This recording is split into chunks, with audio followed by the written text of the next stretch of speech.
sinabi kay Hana nang may panunukso, "Hana, bakit palagi kang malungkot?"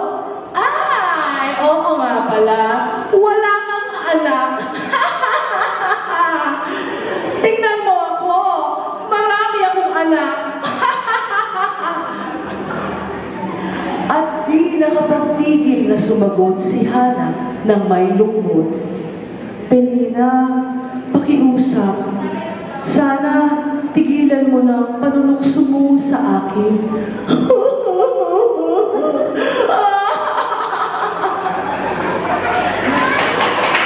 Taon-taon, tinutokso ni Penina si Hana dahil wala itong anak, kaya labis itong nasasaktan. Dumating naman si Elkanah at nauna si Hana, kaya tinanong ito ng may pag-aalala, "Hana, bakit ka umiiyak? Bakit hindi ka kumakain?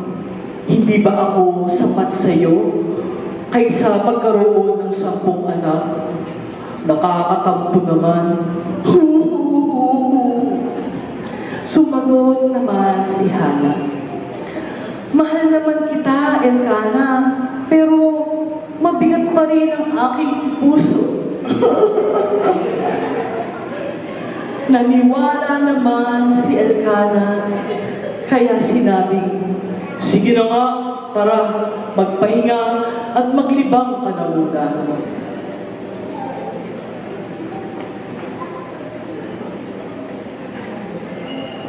Isang araw, pumunta si Hana sa templo upang manalangin.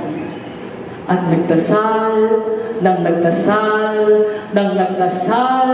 at sinabing, "Panginoon, kung pakikinggan mo ang aking panalangin at bibigyan mo ako ng anak na lalaki, iaalay ko siya sa iyo habang siya'y nabubuhay."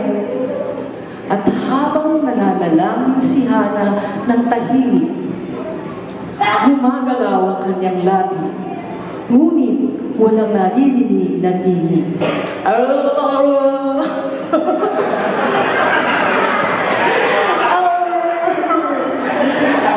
At sa ganung kalagayan, nakita ni paring Eli si Hana.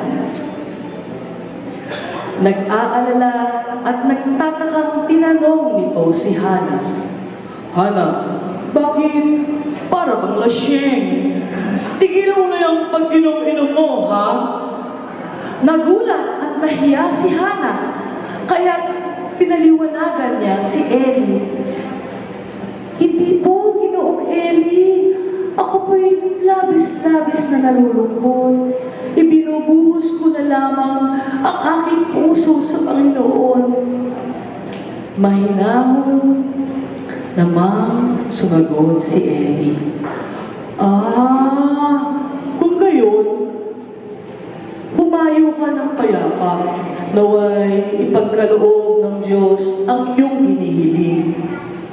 Gumaan naman ang loob ni Hana at sinabing, "Maraming salamat po."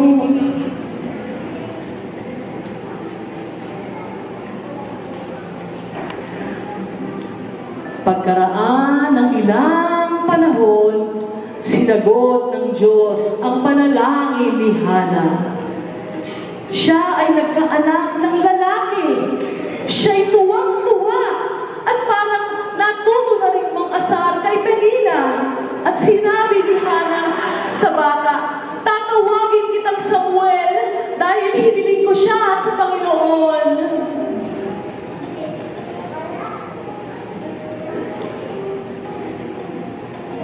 At nang lumaki ng kaunti si Samuel,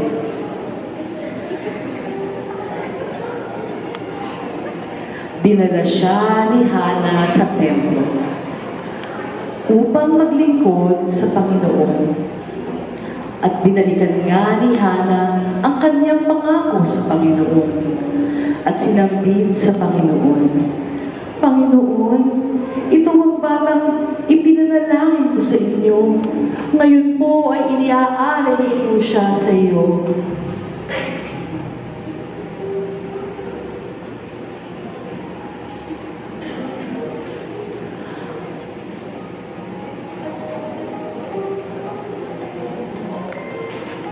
Lumaki si Samuel sa gabay ng paring si Eli, na naglilingkod sa Diyos at naging isang dakilang propeta ng Israel.